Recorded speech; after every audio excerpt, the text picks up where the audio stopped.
तो question number 1, how does the best fit algorithm impact system performance. जो best fit algorithm है वह system के परफॉर्मेंस को कैसे प्रभावित करता है।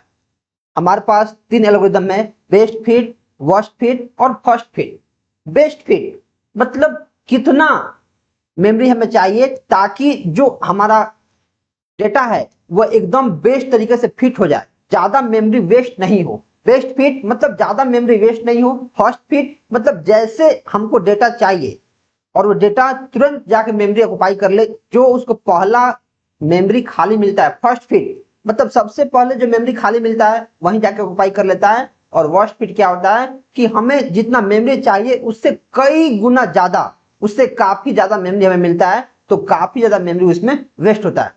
बेस्ट फिट में कम से कम मेमोरी वेस्ट होगा, वर्स्ट फिट में बहुत ज्यादा मेमोरी वेस्ट होगा, और फर्स्ट फिट में क्या होता है कि जैसे जो हम शुरू से ट्राई करते रहेंगे और जैसे स्पेस खाली मिलेगा, जो फर्स्ट बारी में स्पेस खाली मिलेगा जिसमें हमारा डेटा फिट आ जाए, वही आंसर होता है।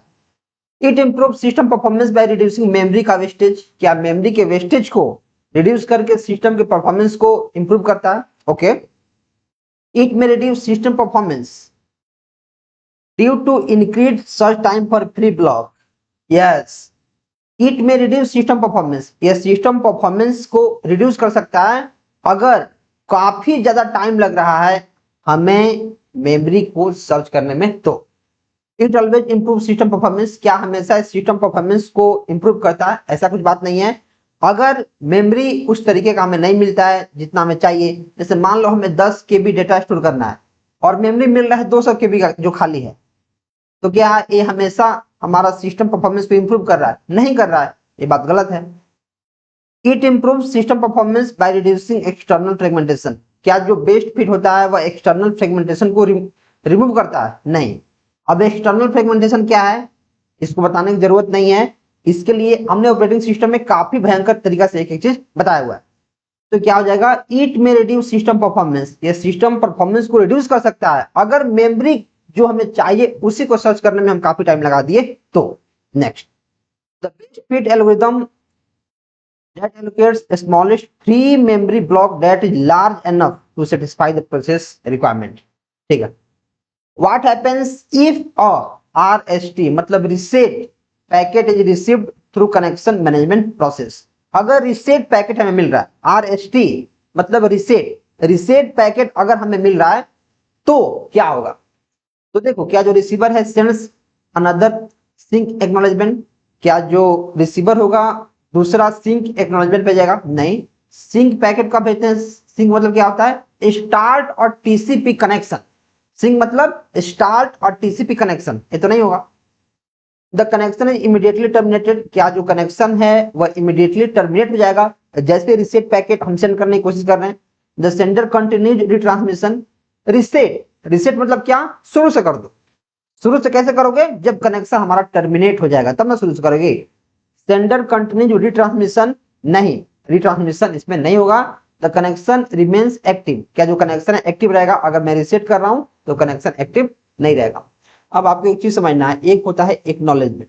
एक्नॉलेजमेंट क्या करता है सर, एक्नॉलेज रिसीव्ड डेटा, जो डेटा हमारे पास आया है मैं जो सेंडर है उसको बता रहा हूं कि हाँ तुम्हारा डेटा मुझे मिल गया, मैंने उसको एक्नॉलेजमेंट दे दी। और फिर क्या होता है, एक कॉन्सेप्ट और इसमें आता है FIN, वो क्या करता है sir, gracefully close a connection, यह कनेक्शन को क्लोज करता है। जब भी आपको फिन पैकेट दिखे मतलब क्लोज करता है, और ये क्या करता है, हमारे पास रिसीव डेटा को एक्नॉलेज करता है कि डेटा हमारे पास आया है। Next, which of the following SQL expressions evaluates to true according to SQL 99। अब देखो यार, जो DSSP है इसमें एसक्यूएल का जो 1999 का वर्जन है उसके बारे में क्वेश्चन आता है। एक एक चीज आपको, जब भी एसक्यूएल का क्वेश्चन रहेगा उसमें लिखा रहता है एसक्यूएल 99, और जब भी एसक्यूएल 99 लिखा रहेगा तो आपको समझना है कि ये पुराना वर्जन है। ठीक है, तो क्या जो पुराना वर्जन है उसमें less than equal to null रहता है, क्या जो नल है नल वह less than equal to null हो जाएगा। ऐसे समझो, क्या जो 1 है वो अपने आप से लेस देन या इक्वल टू हो जाएगा। क्या ये बात कभी भी सही हो सकता है? क्या जो null less than equal to null हो सकता है? यहीं पे हमारा गलत हो जाएगा, गलत। Null greater than equal to null, क्या ग्रेटर देन हो सकता है? नहीं। नल इज नल, अगर नल नल है तो क्या फॉल्स आ जाएगा? देखो नल नल ही रहेगा ना, अगर नल नल है, हम नल करते हैं नल बराबर बराबर नल, तो इक्वल टू साइन तो इसमें यूज नहीं कर सकते हैं, किसमें? एसक्यूएल 99 में। अगर नल इज लिखते हैं, नल इज नल, तो नल क्या है? नल है, और नल नल है तो क्या कंडीशन फॉल्स है? नहीं, नल नल है तो कंडीशन क्या है? ट्रू। नल क्या होगा भाई? नल ही होगा। नल क्या होगा? नल ही होगा। तो आंसर क्या हो जाएगा इस केस में हमारा? 4 नंबर। आप यहां इसके बारे में देख सकते हो, any comparison operator using this with nulls returns unknown, not true और फॉल्स। ये हमेशा अननोन करेगा, लेकिन to check whether a value is null SQL provide is null operator, is null operator हमारा प्रोवाइड करता है। ये सारे तो हमें ऐसे ही काट के लगाना पड़ेगा। Next, which of the following statement is false about universal logic gate? Universal, हमारे पास दो यूनिवर्सल लॉजिक गेट होता है, एक होता है नेंड और एक होता है नॉर। नेंड और नॉर को हम यूनिवर्सल क्यों बोलते हैं? क्योंकि यार इसके हेल्प से जितने भी लॉजिक गेट्स हैं उनको हम डिराइव कर सकते हैं, right? All basic logic gates can be implemented through universal logic gate. क्या जितने भी लॉजिक गेट्स हैं उनको हम यूनिवर्सल लॉजिक गेट की हेल्प से इंप्लीमेंट कर सकते हैं, बिल्कुल सही बात है। NOR gate is also known universal gate, सही बात है, नॉर हमने यहाँ बताया था। नेंड को भी हमने क्या बताया था कि यूनिवर्सल गेट है। क्या जितने भी बेसिक गेट्स हैं can not be implemented, can not लिखा है, ये बात गलत हो जाएगा और यही फॉल्स हमसे पूछा है, तो आंसर क्या हो जाएगा हमारे पास? 4। Next, if a process arrive at time 5, what is the latest possible time for it to start execution if there is no other processes in the system? मान लो कि जो प्रोसेस है वो मेमोरी में टाइम 5 पे आया है और उस समय कोई भी एग्जीक्यूशन नहीं हो रहा है, कोई भी प्रोसेस मेमोरी के अंदर नहीं है, सिस्टम के अंदर नहीं है, तो कब एग्जीक्यूट होना शुरू होगा? तो भाई आप बोलोगे जैसे गया है वैसे करने लगेगा। जैसे मान लो कि आप जा रहे हो टिकट, अपना टिकट निकलवाने, और काउंटर के पास कोई भी खड़ा नहीं है, कोई भी लाइन नहीं लगा है, जब आप जाओगे तभी आप काउंटर पे जाकर बोलोगे मेरा टिकट काटो, राइट? जिस टाइम पे जाओगे टाइम 5 पे, टाइम 5 पे ही आपका काम शुरू हो जाएगा। Next, which of the following best describes the use of digital certificate in authentication? अब डिजिटल सर्टिफिकेट क्या है, इसके लिए मैंने क्रिप्टोग्राफी प्लस नेटवर्क और साइबर सिक्योरिटी के अंदर पढ़ाया हुआ है। एक एक चीज डिजिटल सर्टिफिकेट क्या है, क्यों है, इसका अथॉरिटी कौन देता है, कैसे मानते हैं डिजिटल सर्टिफिकेट वैलिड है, एक एक चीज मैंने कोर्स के अंदर पढ़ाया हुआ है, तो वहां से आपको देखना है। अभी बताना है कि जो डिजिटल लॉजिक बोल रहा हूँ, डिजिटल सर्टिफिकेट के बारे में कौन सही बता रहा है। They are used to store user का पासवर्ड, क्या ये यूजर के पासवर्ड को स्टोर करने के लिए होता है? नहीं। They compress large file, large file को कंप्रेस करता है, भाई ये तो कंप्रेसर का काम है। दे यूज पब्लिक की infrastructure PKI to verify the identity of entity, बिल्कुल सही बात दिख रहा है। They encrypt data transmission, encrypt नहीं करता। जो डिजिटल सर्टिफिकेट होता है क्या करता है, वो पीकेआई का यूज करता है किसी भी एंटिटी को, किसी कंपनी को वेरीफाई करने के लिए। Next, which of the following is not a benefit of distributed system?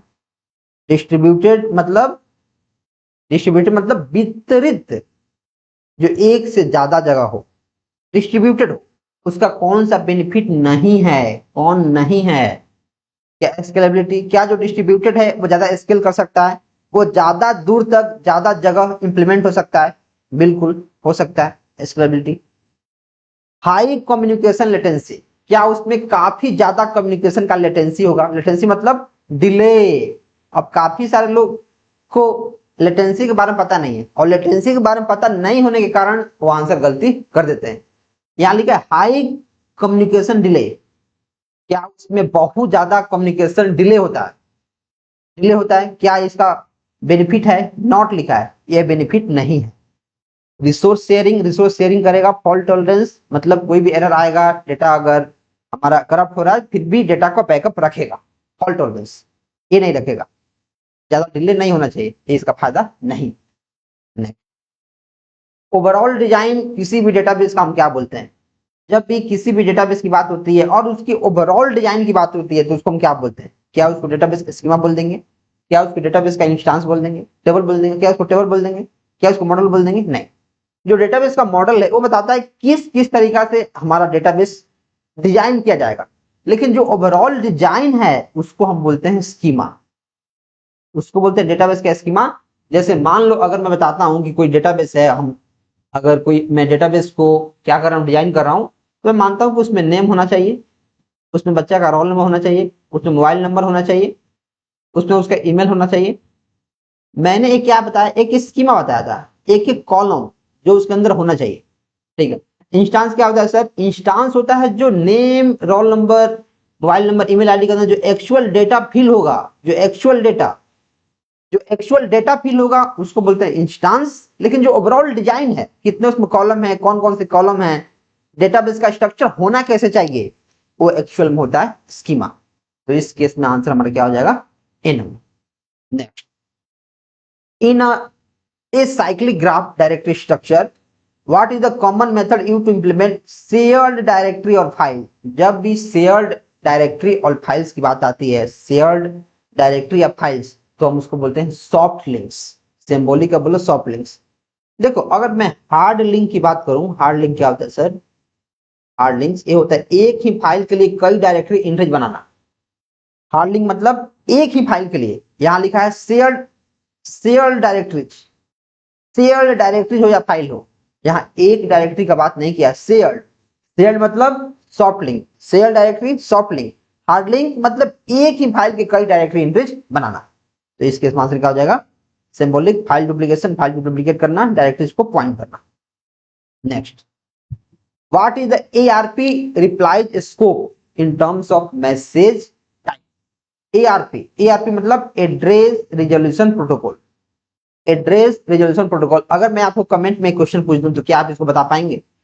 क्या आप बता पाएंगे कि मैक से, अगर मैक से हमें आईपी एड्रेस चाहिए तो एआरपी यूज होगा या फिर आरएआरपी यूज होगा, और आईपी एड्रेस से हमें मैक एड्रेस चाहिए तो उसमें दोनों में से कौन सा एल्गोरिथम यूज होगा? इसके लिए मैंने पिछले वीडियो में, पीछे के कुछ वीडियो में मैंने ट्रिक बताया हुआ है कि कैसे आपको ध्यान रखना है। तो मैं आपसे इतना तो एक्सपेक्ट कर ही सकता हूं कि जो मैं पढ़ा रहा हूं कम से कम आप उसको याद रखेंगे। तो आप इसका आंसर कमेंट कीजिए कि किस प्रोटोकॉल के हेल्प से हम पता लगाते हैं कि हमारे पास मैक एड्रेस है तो आईपी मिल जाएगा और आईपी है तो मैक मिल जाएगा। और बात रही एआरपी की, तो वो हमारा होता है क्या? वो होता है यूनिक कास्ट। यूनिक कास्ट मतलब एक तरीके से होता है, एक ओर से, यूनिक कास्ट। जो एआरपी रिक्वेस्ट होता है वो होता है ब्रॉडकास्ट, रिक्वेस्ट ब्रॉडकास्ट, लेकिन रिप्लाई यहां लिखा है रिप्लाई, और रिप्लाई होता है यूनिकास्ट। ये चीजें ध्यान रखना है। जो एआरपी का रिक्वेस्ट है ब्रॉडकास्ट होगा क्योंकि उसके पास मैक एड्रेस होता है, और जो एआरपी का रिप्लाई है वो होता है unique cost. How does the XNOR gate output? What does the XNOR gate output when a equal to 1 and b equal to 0? अब ये जो क्वेश्चन है इसको जल्दी जल्दी में काफी सारे बच्चे तो गलती करते हैं, तो आपको गलती नहीं करना, समझ समझ के पढ़ना। XNOR मतलब जॉर गेट का उल्टा। तो जॉर में क्या होता है सर? पहले जॉर का लिखो। जॉर में होता है सेम बिट 0 डिफरेंट बिट 1। तो same bit 0, same bit 0 different bit 1, different bit 1, same bit 0 different bit 1, ये हो गया जॉर का। अगर मैं XNOR का करूं तो क्या हो जाएगा? इसी का उल्टा होता है। तो सेम बिट यहाँ 1 हो जाएगा, यहाँ 1 हो जाएगा, डिफरेंट बिट यहाँ 0, यहाँ 0। तो बोला कि जब इनपुट हमारा 1 हो और आउटपुट 0 हो, इनपुट 1 लाओ, जब दो इनपुट एक 1 हो एक 0 हो, एक 1 हो एक 0 हो, एक 1 हो एक 0 हो, तो इस केस में आउटपुट हमारे पास क्या आता है? 0। तो जब आप इसके बारे में जानेंगे कि जो XNOR है, XNOR निकालने के लिए हमें क्या चाहिए? पहले चाहिए जॉर गेट, और जॉर गेट में क्या होता है? Same bit 0 different bit 1। इस चीज को याद कर लेना है। तो क्या हो जाएगा? जब सेम बिट 0 हो गया तो उसी का उल्टा होता है XNOR, तो उसके उल्टे में लिख देंगे और फिर इनपुट से मैच करेंगे कि क्या दिया हुआ। Which technology commonly used in WiFi to enhance signal range and reliability? तो वाईफाई का फुल फॉर्म मैं आपसे जानना चाहूंगा, प्लस इसका IEEE स्टैंडर्ड आप कमेंट कीजिए, क्योंकि एक क्वेश्चन मैंने आपको बताया हुआ है। वाईफाई का IEEE स्टैंडर्ड प्लस इसका फुल फॉर्म, ठीक है, कौन सा टेक्नोलॉजी है सर? क्या मीमो है, मल्टीपल इनपुट मल्टीपल आउटपुट, क्या वेब है, वायर्ड इक्विवेलेंट प्राइवेसी? वाईफाई में क्या वायर्ड इक्विवेलेंट प्राइवेसी होता है? प्राइवेसी नहीं। क्या टाइम डिवीजन मल्टीप्लेक्सिंग यूज होता है? क्या कोड डिवीजन मल्टीपल एक्सेस होता है? नहीं, इसमें होता है memo, multiple input multiple output. आप इसके बारे में यहां से देख सकते हैं। जो वेब है वो होता है वाईफाई सिक्योरिटी के लिए, या मीडियम एक्सेस मेथड्स है, और ये हमारे पास मॉड्यूलेशन का technique. In which scheduling algorithm does the disk head move in one direction satisfying all requests until it reaches the end? कौन सा शेड्यूलिंग एल्गोरिथम है जिसमें जो डिस्क का हेड होता है वह एक ही डायरेक्शन में मूव करता है, एक ही डायरेक्शन में मूव करता है तब तक जब तक वह अंत तक नहीं पहुंच जाता, और उसके बाद फिर से अपना दिशा वो बदल लेता है? क्या स्कैन होता है, क्या एसएसटीएफ होता है, क्या लूप होता है, क्या एफसीएफएस होता है? एफसीएफएस होता है फर्स्ट कम फर्स्ट सर्व। इसमें कोई डिस्क कोई हेड मूव करने की जरूरत नहीं है। जो एसएसटीएफ होता है शॉर्टेस्ट सीक टाइम फर्स्ट, ये भी नहीं होता। जो इसका एक्चुअल आंसर होता है जिसमें डिस्क हेड मूव करता है वो होता है स्कैन। अब इसके बारे में थोड़ा जानो। जो एफसीएफएस है अराइवल ऑर्डर पे काम करता है, एसएसटीएफ नियरेस्ट रिक्वेस्ट फर्स्ट पे सीक टाइम पे, स्कैन क्या होता है एंड ऑफ द डिस्क जाता है और फिर रिवर्स होता है। इसको ध्यान रखना। स्कैन क्या करता है? स्कैन कर रहा है, ऐसे समझो। स्कैन करेगा, स्कैन शुरू से लेकर अंत तक करेगा और फिर अंत से लेकर शुरू तक करेगा, ऐसे। लूप क्या होता है? Goes only in the last opening request. जो लूप होता है goes only to the last pending request. जो लास्ट पेंडिंग रिक्वेस्ट होता है उसके बाद रिवर्स होता है। लास्ट पेंडिंग रिक्वेस्ट और डिस्क और जो स्कैन है वो क्या करता है? उसका जो हेड है एक डायरेक्शन मूव करता है, फिर जाके रिवर्स होता है। In public key cryptography, which key is used for decrypting a message encrypted with the public key? भाई देखो, एक चीज मैं आपको बताना चाहता हूं कि जो हमने क्रिप्टोग्राफी पढ़ाया है, क्रिप्टोग्राफी, और उसी को बोलते हैं नेटवर्क या फिर साइबर सिक्योरिटी। तो अगर आपने हमारा लेक्चर देखा होगा कोर्स के अंदर, तो आप देख पा रहे होंगे कि जितना हमने पढ़ा दिया है उसी के अंदर से क्वेश्चन आ रहा है, उसी के अंदर से। और जो क्रिप्टोग्राफी है, नेटवर्क सिक्योरिटी है, हमने इसको आई थिंक 100 एमसीक्यू कराया उसमें, और 100 एमसीक्यू के जितने भी ऑप्शंस होते हैं उसको ब्रेक कर करके कि एसिमेट्री क्या है, सिमेट्री क्या है, डीएस एल्गोरिथम क्या है, एएस एल्गोरिथम क्या है, एक एक चीज पढ़ाया हुआ है। तो अगर आपने इसको ध्यान से पढ़ा होगा तो क्रिप्टोग्राफी तुरंत आप टिक मारेंगे। बोल रहा है जो क्वेश्चन है हमारे पास, क्वेश्चन नंबर 14, कि जो पब्लिक की क्रिप्टोग्राफी है उसमें कौन सा की यूज होता है डिक्रिप्ट करने के लिए? डिक्रिप्ट मतलब फिर से उसको ओपन करने के लिए, ताकि हम फाइल्स को देख लें। इनक्रिप्ट मतलब उसको सिक्योर करने के लिए, पासवर्ड लगा के हम सिक्योर करते हैं, पासवर्ड लगा के सिक्योर करना। डिक्रिप्शन मतलब पासवर्ड लगा के इनक्रिप्ट करना ताकि हम उसको देख पाए। क्या दूसरा पब्लिक की यूज कर देंगे? पब्लिक की में क्या दूसरा पब्लिक की यूज कर देंगे? पब्लिक की में पब्लिक की नहीं। क्या एक सिमेट्रिक यूज कर देंगे? सिमेट्रिक नहीं। अब सिमेट्रिक क्या होता है इसके बारे में मैंने आपको बताया हुआ है। द सेंडर्स का प्राइवेट की, सेंडर्स का प्राइवेट की नहीं, इसमें हम करते हैं रिसिपिएंट्स का प्राइवेट की। जो आदमी होता है उसकी प्राइवेट की, कि मेरा प्राइवेट क्या है कि क्या है, वही उसको ओपन कर पाएगा। इनक्रिप्शन के लिए रिसिपिएंट का पब्लिक की, डिक्रिप्शन के लिए रिसिपिएंट का प्राइवेट की, डिजिटल सिग्नेचर क्रिएशन के लिए सेंडर का प्राइवेट की, और डिजिटल सिग्नेचर को वेरीफाई करने के लिए सेंडर का पब्लिक की। इस चीज ध्यान रखनी है। How does the receiver handle out of order frames in selective repeat? जो रिसीवर होता है वो कैसे हैंडल करता है जो आउट ऑफ ऑर्डर फ्रेम होता है? आउट ऑफ ऑर्डर उसको कैसे करेगा? Request retransmission of all frames, sends a cumulative acknowledgement, buffers them until all missing frames arrive, discards them immediately. इसका आंसर क्या हो? बोल रहा है आउट ऑफ ऑर्डर फ्रेम, ऐसा फ्रेम जो आउट ऑफ ऑर्डर हो गया है, जो ऑर्डर में नहीं है, उसको कैसे करेगा? उसके लिए वेट करेगा जब तक सारे जो मिसिंग फ्रेम है वो पहुंच नहीं जाते।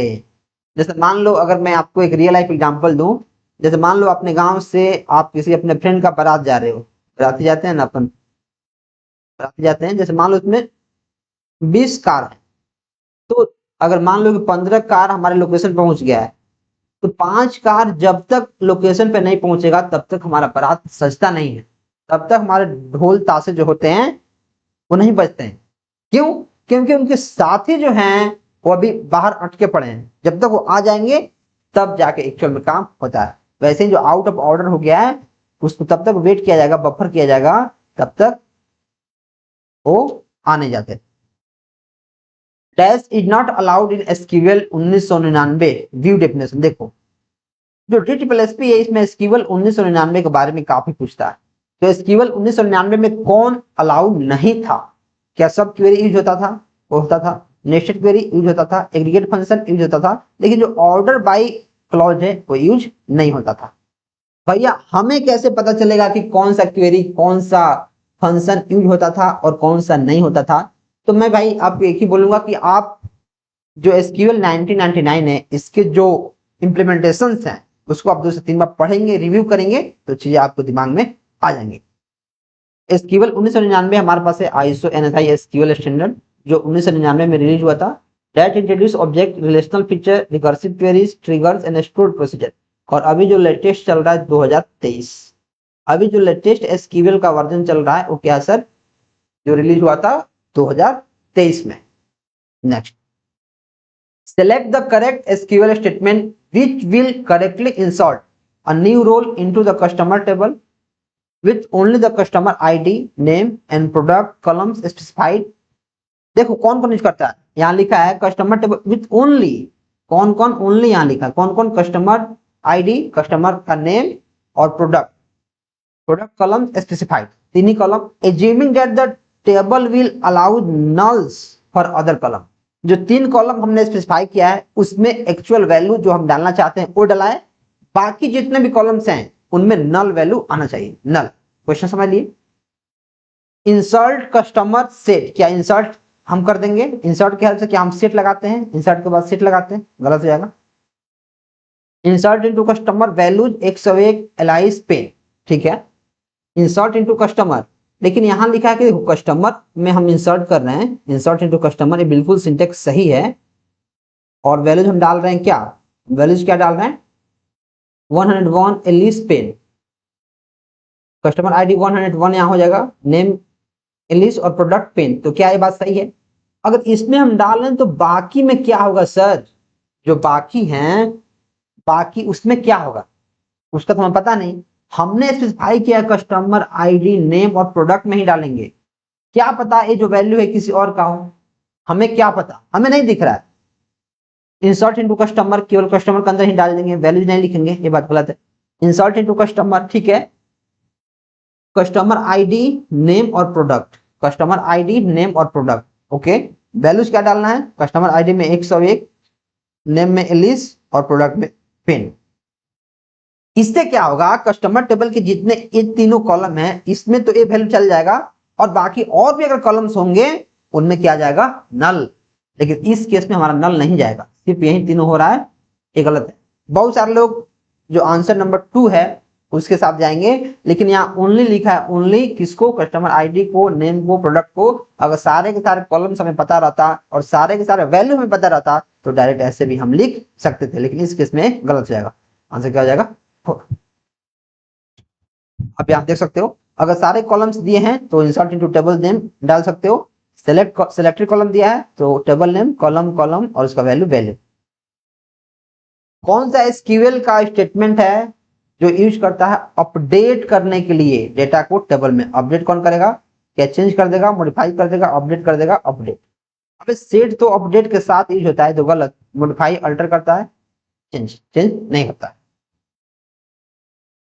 What is typically returned by the get PID system call in Unix based operating system? Unix based operating system में get PID मतलब get process ID, process ID, process ID, process ID, process ID, process ID भाई किसका? Process ID तो है लेकिन किसका? तो process ID क्या कर्नल का होता है? क्या करेंट प्रोसेस का, फर्स्ट प्रोसेस का, पेरेंट प्रोसेस का? तो जब भी गेट पी आईडी आप यूनिक्स में, यूनिक्स बोल रहा हूँ, यूनिक्स में, लिनक्स में यूज करते हो, उसका मतलब है करेंट जो प्रोसेस है उसका process ID. What does the TCP service model guarantee about the order of data delivery? किस ऑर्डर में डेटा डिलीवरी होगा और टीसीपी का कौन सा सर्विस क्या गारंटी देता है? Data is delivered in the order it is transmitted, जिस ऑर्डर में आया है क्या उसी ऑर्डर में ट्रांसमिट होगा। Data is not guaranteed to arrive in any specific order, कोई भी गारंटी नहीं है, क्या ये बात है, ये बात गलत है। टीसीपी मतलब रिलायबल, मतलब रिलायबल, गारंटीड है। Data may be arrive out of order and is handle by the application layer, क्या आउट ऑफ ऑर्डर आ जाएगा, नहीं, आउट ऑफ ऑर्डर आएगा यूडीपी में, यूडीपी में, टीसीपी में नहीं आएगा। Data is delivered as fast as possible, नहीं, अपने पेस में ही वह डिलीवर होगा, जिस ऑर्डर में आया है उसी ऑर्डर में, जिस ऑर्डर में सेंड किया गया उसी ऑर्डर में डिलीवर होगा। इसी के साथ हमारा ए प्रैक्टिस सेट खत्म होता है। आप हमारे कोर्सेज को चेकआउट कर सकते हैं। आप अभी गेट 350 कूपन कोड यूज करेंगे तो सिर्फ 598 का मिल जाएगा ये बैच। अगर आपको कंप्यूटर साइंस के साथ साथ जीके जीएस भी पढ़ना है, general paper math, Hindi, English, reasoning, तो आप हमारे इस बैच को ले सकते हैं। अगर आप इस पे भी 350 गेट 350 कूपन कोड यूज करेंगे तो 1200 का कोर्स आपको सिर्फ 900 में भी देखने को मिलेगा। ऑफर सीमित समय के लिए। डिस्क्रिप्शन में लिंक है, हमारा व्हाट्सएप का भी नंबर दिया गया है, आप हमारा ऐप से या फिर वेबसाइट से इनरोल कर सकते हैं। कोई भी डाउट आएगा तो आप कभी भी मैसेज कर सकते हैं। चलिए मिलते हैं नेक्स्ट वीडियो में, तब तक आप चैनल को सब्सक्राइब कर लीजिए। काफी सारे लेक्चर्स हमने डाले हुए हैं, आप उसको भी देखें। हमने एक एक क्वेश्चन को पकड़ के सॉल्व कर दिया है, तो आप एक एक वीडियो को देखें। Thank you.